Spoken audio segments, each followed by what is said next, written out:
don't be afraid to try. I mean, you may fail. Like I did the deli, and that failed, but I learned from it. You can't be afraid to try stuff, but you do have to plan. It's not like all this happens by accident. And I was like, oh, let's just make a pizza. And there's some luck involved, but I always say luck is, what you work at. It's a product of what effort you're putting into it as well. They're related. And, yeah, I'm not afraid to take a risk, knowing that it might not work out. This is Pittsburgh, a place where a rich heritage of making things and a fierce, independent nature come together to create a thriving entrepreneurial community. Whether you're a small business owner looking for ideas or inspiration, or you're an enthusiastic supporter of local businesses, you'll find it here. I'm your host, Darin Vilano, and this is the Proprietors of Pittsburgh podcast.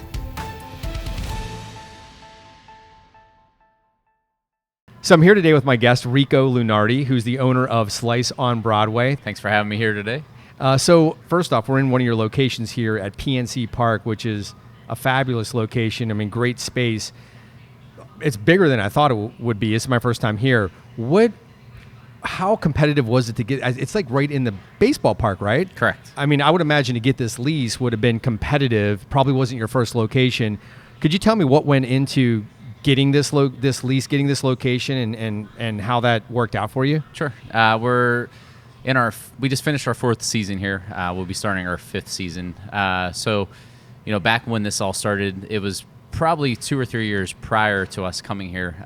One of the management staff would eat at one of our shops all the time, and he kept telling us that he wanted to have us come down to PNC Park. We'd be a great fit down there.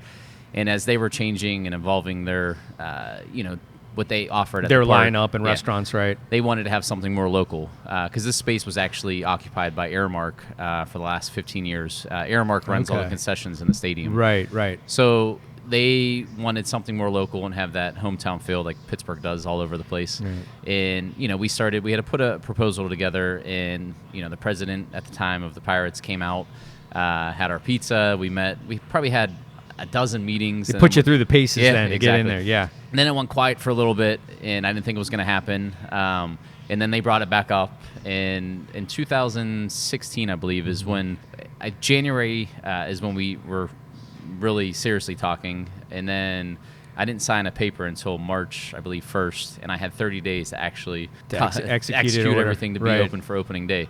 So it was a neat experience. It was competitive, but at the same time, they kind of already liked us and wanted us because they were working with us. And it's local, and it seems like the concept fits Slices, and it's fast, it's on the go. It seems like, and I think it sounds like they took the same kind of approach here that like an airport takes, in the sense of, if you ever go to the airport, there's national things, but there's also, they try to put some of the local businesses in, and I'm sure there's some eateries around here or in the park that are a little bit more generic or a little bit more, I don't know if you want to call it national or whatever, but and then ballpark hot dogs. Yeah, but I love that they're trying to put some local flavor in the mix, because that really helps out with people getting the Pittsburgh experience, especially if they're going to a game from out of town or something and they want to experience Pittsburgh and see the Pirates. They want to kind of get the full effect. So that's really cool. That it's exactly that. They want to have that Pittsburgh experience. Because that's, unique to our city, and, we're very proud of our city. Right. And it's nice because they can come here, try our location, and then they realize that we have other locations. And we're proud of our pizza, exactly, right? Yes. Exactly.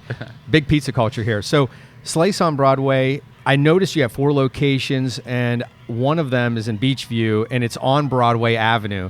So This is just a wild guess, because I don't know that much about the history of your business, but there's obviously a New York theme going on here. But was it also because, was that happened to be your first location? That was the original location. I wasn't sure. Okay. Yeah. We opened 9 years ago now. That was the first one. So was it a double play, like a play on words, like a double meaning, like New York, Broadway? Well, yes and no. We like the name Slice. At the very beginning, I had a friend and I opened the pizza shop together. And my family had a restaurant right down the street from us, so I didn't venture too far. We were 1 block down in Beachview. And we liked the name Slice. We were going to sell slices. And our idea was to create a New York style pizza, because we don't have much of that here in Pittsburgh. It's, most pizza in Pittsburgh is, it has changed over the last couple of years. More of a traditional pie kind of. Yeah, it was, a lot of cheese, generally a sweeter sauce and stuff. And we wanted, and it was hard at the time to find places just to get a slice of pizza. You always had to order a whole pizza. The whole pizza, yeah. We obviously do offer both, but, our whole business model at the time was designed around that. So we like the name Slice because it fit what we wanted to do. It's easy to remember, easy to associate what we do.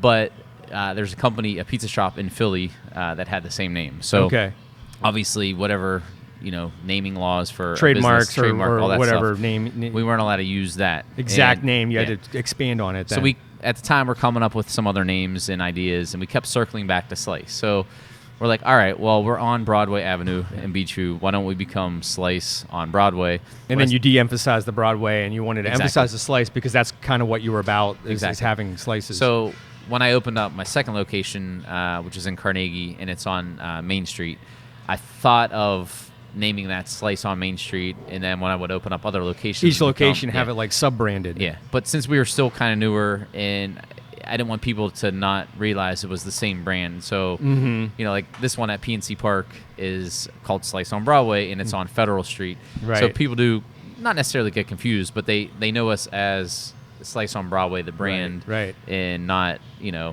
and know that each location is the same. Yeah, that's an interesting naming thing that you had to go through. You had to decide which way to go with that, and it looks like you decided to keep the consistency with the name no matter how many locations you have, so that you can have that name recognition. Probably no wrong way to do that, but it sounds like you picked a path and went down that path. Especially when you're, trying to build a brand, you don't want to have, 4 different names, because, currently we have 4 shops, and if I would have wanted that approach, I would have had 4 different names, and people may not have made the connection or whatever, and then exactly. it could create some confusion. Yeah. So you were obviously you had a New York theme here going on. What was it about the New York style pizza that drew you to it?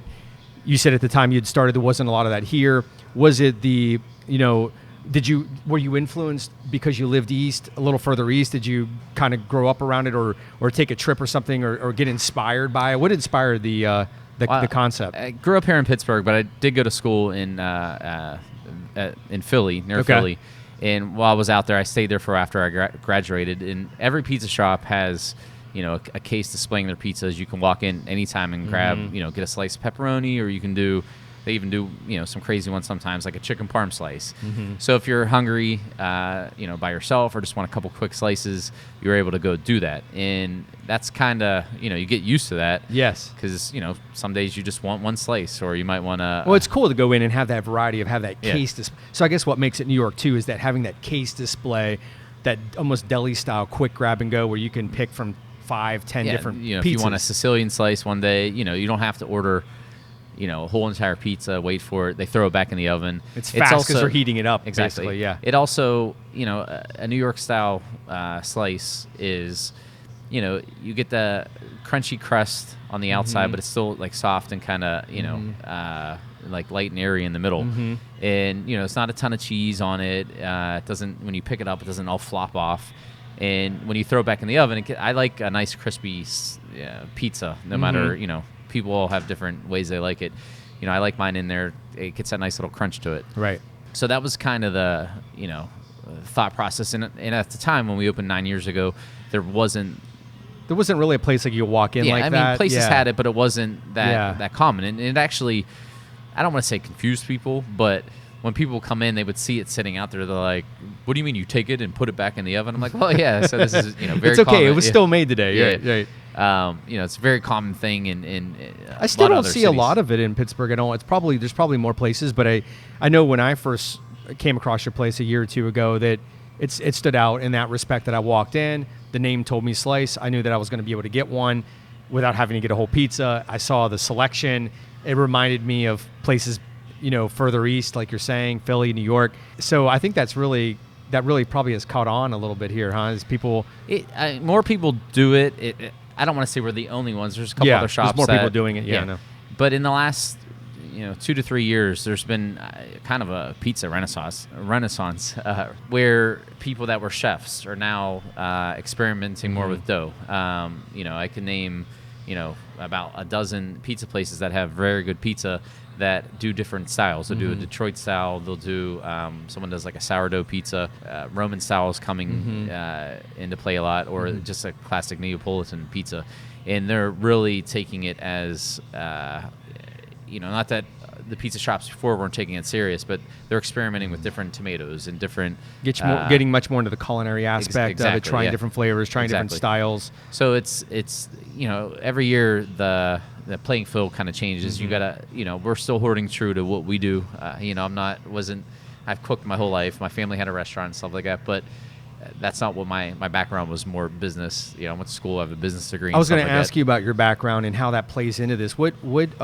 How did you come to this point? Did you, like you said, you cooked a little bit, you have a business background. How did you get to this point? How did it evolve? Yeah, I went to school of a business degree, and my major was management information systems. So, obviously computers and things related to that. And I did that for a little bit. When I lived in Philly, my dad randomly decided to open up a restaurant, and I can't say really had any prior experience to it either. I called one day and he said, I said, "What are you guys doing?" He's like, "Oh, your sisters are cleaning the restaurant." I'm like, "What are you talking about?" He's like, "Oh yeah, we bought a restaurant." It was a small little surprise. Yeah, small little Italian restaurant, seated I think just say 40 people. Had a little bar and stuff like that, and it was just kind of classic stuff we ate growing up. Food was always a big deal in our house. It was between having Sunday dinners or, even we were just talking about Christmas and everything involved with Christmas Eve and Christmas Day and stuff like that. And we were always kind of competing with each other who made the best whatever. So it was always a culture I grew up around. And when they opened the restaurant, I was a little jealous. When I lived in Philly, I'm sitting behind my desk, programming something. Working in an office, and they're having fun in a restaurant. Yeah. And I would come home on the weekends and help. And then, I liked it more and more. I decided to, move back to Pittsburgh. It was before my wife and we weren't even married. We were getting married, I think, that same year we moved back. But also, Pittsburgh's a place where I did want to raise a family because, it's, Philly was nice and all, but Pittsburgh has that. It's centered around family. So, I moved back and started helping more with the restaurant, kind of took that over a little bit, but was still working, my full-time job. And then a space came available up the street and decided I actually opened a deli there first. Okay. Where Slice on Broadway in Beachview is. I had a deli there for about a year, and it did okay, but the problem was I was an absent owner trying to run, work my full-time job and run it. Right. And it was hard to get it. It was hard doing it on a part-time basis then. And, so you opened that up before you opened up Slice, so you had a little bit of experience going into your first pizza location. And had experience. We had pizza at my family's restaurant and stuff like that. So, working, I would go work the line in the kitchen and, especially if one of our chefs didn't show up one day or whatever, I was down there behind the line, making linguine with clam sauce or stuffed peppers or whatever. To me, I always say it's like kind of like orchestrating a symphony almost because you have if a busy Friday night, you'll have the restaurant full and you have a ticket come in for an appetizer, one for a pasta dish, and one for a table of 8, and you got to kind of tie it all together to where that 2 top that's sitting there, get their food out first before that 8 top, and it's just always a neat thing, and it's constantly moving and changing. I would imagine it's satisfying too, seeing happy customers. They're putting food. It's a very intimate. Eating is a very intimate experience because you're providing a product, unlike most businesses, in that people are eating the product. So it's got to be satisfying to see them happy and laughing and having a good time in the restaurant. So that probably had to be a very different experience than working in the office. Yeah, it was neat. Exactly what you said. It's fulfilling. Yeah. But it was, and that's kind of how it evolved. And, I opened the pizza shop with a friend because he was in the same kind of position. He didn't, with my experience with the deli, it did do okay, but not having someone there all the time made a difference. So when we opened up the pizza shop, that was his only job. I still kept my job. I worked for the county at the time. So I still kept my job there, and he would work days, I would work nights. So one of us was always there. And that helped evolve and get it started. About a year into it, he realized it wasn't for him. We're still friends, still talk, but it's not for everybody because it is long hours and people tough see job. Yeah, I mean, people see when you're busy and think it's like, oh, I can do this, but they don't realize, there's sometimes I'll be there at like 3 a.m. making dough, or if someone calls off, you got to go. I mean, the show has to go on. So about a year into it, he wanted to leave, so I ended up taking the business over fully, and that's when I quit my full-time job and just went all in on that at that point. Yeah. Now, speaking of growth, tell me how your growth has worked out for you, and what have been some of the challenging points to being able to expand to the point where you're at today? Going from one shop to two shops was probably the hardest part, because it's, if you have kids, it's like going from, one kid where it has all the attention to now two, and you're like, all right, I got to divide my attention. And at the time when I first opened, I was the only one that did all the dough and all the sauce, and I micromanaged probably way too much, which was one of the problems, because you have to train people to do things. Otherwise, you're burning the candle at both ends, as they say. And I did that at first, because you're trying to make it a consistent product and make both places happy, and the customers everywhere happy. So it was hard at first adjusting to that. And the most important thing is to create a foundation and train people and find the right staff, which is constantly evolving and changing. I know a lot of other restaurant owners, and that's one of our biggest challenges in the industry right now, is just finding people to work. I know that right now, this current point in time, the employment rate's very low. Right. But I always wonder, I'm like, is everybody working? Because we do have a hard time finding people. So it is constantly a juggling act to keep everything consistent. You got to have the right people to have the right consistency and management. I would imagine. Do you have store managers or assistant managers now also? I have store managers at every location. I recently, within the last few months, just hired a regional supervisor, which actually goes around to each shop. We created like a checklist where he meets with the managers weekly on labor and costs and things of that nature, and just things to make sure, like when you walk into a store, that it's the same experience you get whether I'm there or not, and it's the same you would get at each. And we're not perfect at it. I mean, a lot of I have some of my managers have been with me for about 9 years, and they're really good. But at the same time, when you're busy, you kind of fall into you get complacent. You fall into rhythm and pattern, and you get So I guess going back to your question, I think the most important thing into expanding, we have a brand now. I know what I'm doing. If I were to open a shop tomorrow, I know what the menu is going to be. I know what equipment I need. I know all those basic foundation things. That's the easy part. The hard part is creating that system to where everything flows to where it's successful. And we're still working on that. I constantly work on that every day. I think I spend more time trying to develop that now than makes sense. Our pizza. I tweak things and change things occasionally, but that part I know is kind of solid. I have to make sure they're making it correctly and all that, and train for those. But making, it's just like building a house. You have to make sure you have a strong foundation before you can go on. Yeah, it makes sense as you grow that you're going to be working on the systems and on working on the business, as they say, and a little bit less in it, but you're also going to be involved in it. Speaking of family, we were talking about family a minute ago with your dad in the restaurant and everything. In this operation that you have now, Slice on Broadway, do you have some family members involved in the operation as well? Some kids that are helping out, things like that? When summertime, my older son Luca, he comes. He actually waits on customers. He helps out a little bit. Yeah. My wife yells at him all the time. She's like, "How come you do more here than you do at home?" So he'll actually come here and wash dishes, which he's never touched. Do the kids? Do they get what's going on? Do they like it? Do they see what dad and mom are doing? Do they kind of? Yeah, I think it's important because it shows them our work ethic and kind of what's expected. That's great. So it's all centered around that. My whole family is involved in different ways, and sometimes not maybe directly working in the shop. Might be like, "Hey, mom, can you watch my younger son Santino, because my wife got to do something," whatever the case is. Yes. So, and of course, every function I got to bring pizzas, of course. So exactly, you're expected. It's expected of you now. It looks like one thing that's important to you is making as much as you can from scratch. I noticed on your website and also on some of your social media posts that you talk once in a while about making things from scratch when you can. That's the most important thing when you have a restaurant. You have to have a good product, but it is important to do what you can from scratch, and that's what people want nowadays. They want to know where the food came from and know that it's good, that it's quality. There's nothing in it that's bad or these ingredients that you can't read on the back of a label and stuff like that. And so you do pizza is obviously the center of what a lot of what you do, but you offer more than that. You have sandwiches, you have salads, you have other things. What other menu items besides pizza? I'm sure pizza is a favorite, but what other menu items are popular with your customers, and what feedback do you get from customers on what they like best in terms of the other items? Like you said, we are centered around pizza, and our menu is fairly simple. If you look at it, it looks rather large, but it is. We do pizza, salads, and hoagies, and that was kind of our business model from day one. The more you have, sometimes you go into restaurants and they have like novels of menus, and I'm like, how is it fresh? How are they executing it?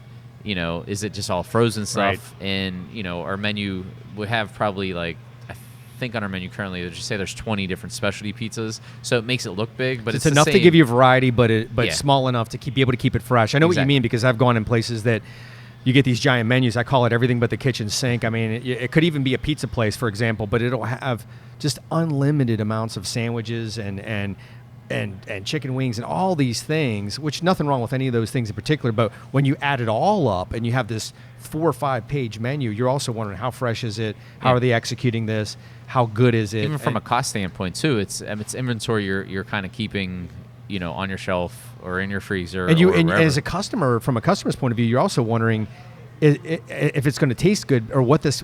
It could even be confusing as to what the business even stands for, because you could almost get away from your central theme. And it sounds like you understood that right from the very beginning. You wanted to have a little bit more than pizza to satisfy the people, but you wanted to also keep it simple and have, some pre-designed sandwiches and salads and things that people can be kept fresh and they're going to taste great. At PNC Park, we actually just started. I hired a chef who actually worked at my family's restaurant back when we had that. Our restaurant has since closed, but we're doing specials down here every day, which aren't things offered at other locations. Yesterday we had a hot sausage sandwich. It seems like you're keeping it fresh with the special. I mean, that's nice too, because then you can.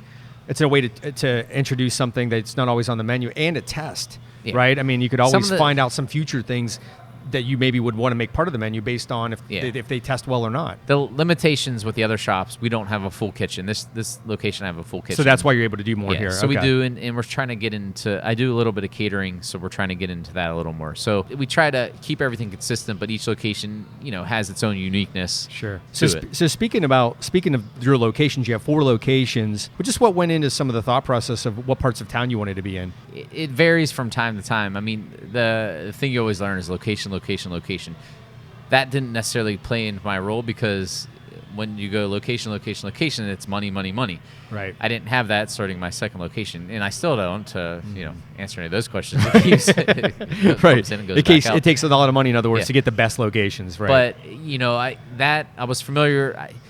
When you're looking for multiple locations, I think a big part of it is to your comfort zone and to know what you're familiar with. And I live in Scott Township currently, which is right up the hill from Carnegie and right next to my one in Beachview. And Carnegie at the time was kind of going through a renaissance. Yes. And I got in, luckily, it was just honestly all by luck at the right time. There was a building for sale, and I bought the building. It was right in the business district of Carnegie, and got the building cheap. And I took my time. It took me probably, I don't think quite 2 years to open it, but because I gutted the building out and rebuilt everything. I didn't do that. I can't build anything. Sure, but with the help of you oversaw the construction. That part. I can do demolition very well, but I was able to get the building and take my time to do it. There was no pressure on me, because I didn't even tell anybody that we were opening a second. My employees knew, but it wasn't like we advertised opening up a second location. October of 2020, whatever. So the whole root of it was I liked the area. I was familiar with the area. Sure. It wasn't far from my other location, because I knew I'm going to be going back and forth to both of them. I think that's the most important thing. And I talk to customers too, like, hey, if we open, I still do that now. If we open up another location, where do you think we should go? And so it sounds like some of it's got to do with opportunity, what real estate's available that's going to fit the amount of the financial position you're in, familiarity with the area, what your customers are desiring. Also trying to probably spread them out a little bit so they're not all on top of each other. And then the East End, how did that one come about? That one, I was actually working on another project to open up a shop somewhere else, and that didn't work out.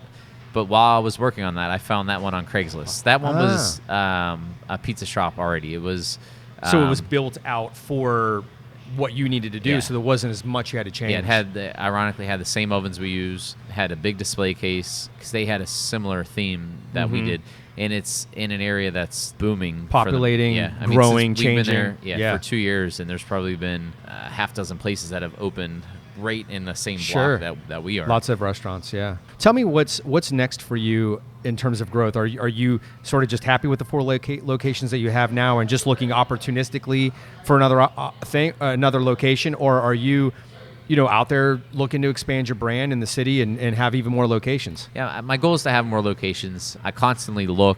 However, I did put a slowdown onto, because when I opened Carnegie, then PNC opened about a year later, and then a year after that I opened. So they're all pretty close to one another in terms of the opening. So, and it just sometimes I was talking to somebody else, And sometimes I put the cart ahead of the wagon, but sometimes I think to be successful, you have to do that and play catch up. You know, I have a vision of what I want to do, and I know that we're going to try to make it work. But sometimes if an opportunity, like East Liberty was an opportunity, sure. I'm like, all right, why not take it? Was a decent price. I don't own the building there, I rent it, but it was a decent price. I got open fairly quickly, so I'm like, all right, this is a good idea. I wasn't necessarily ready to open up another one, right? But you know, the opportunity came. But right now, my goal is focusing on getting everyone retrained and restaffed, and go back to what we talked earlier, the podcast of having a strong foundation, because that's why you will see some companies expand too quickly. Sure. And then, you know, the people aren't trained well, people aren't trained properly. Then you can run into problems like that too. Yeah. But I like what you said about putting the cart before the horse sometimes, because sometimes you have to do that to sort of stretch yourself to grow into what you're doing. And if you don't do that, you could always find reasons why you shouldn't grow. And so it is a balancing act, and It sounds like you've figured that out, and you're doing a little bit of both. You're stretching yourself sometime, and then you're pulling back. I stretch myself. I'm used to that. But if you know, I say I don't, you know, I want to open something in the next like year or so. Sure. But if something came up tomorrow, I know I would be like, oh, you got to look at it, because you don't. Opportunities, they come and they go, right? Yeah. To wrap things up here, what parting advice would you leave for entrepreneurs out there that may be listening? Somebody that's wanting to open up a business. Could be unrelated totally than what you're doing, but somebody just has an idea. You've been doing this now for several years, and you have a lot of experience. What things have you learned? What kind of advice would you give? Don't be afraid to try. I mean, you may fail. Like I did the deli, and that failed, but I learned from it. You can't be afraid to try stuff, but you do have to plan. It's not like all this happens by accident. And I was like, oh, let's just make a pizza. And there's some luck involved, but I always say luck is, you know, what you work at. It's a product of what effort you're putting into it as well. They're related. And, you know, I'm not afraid to take a risk, knowing that it might not work out.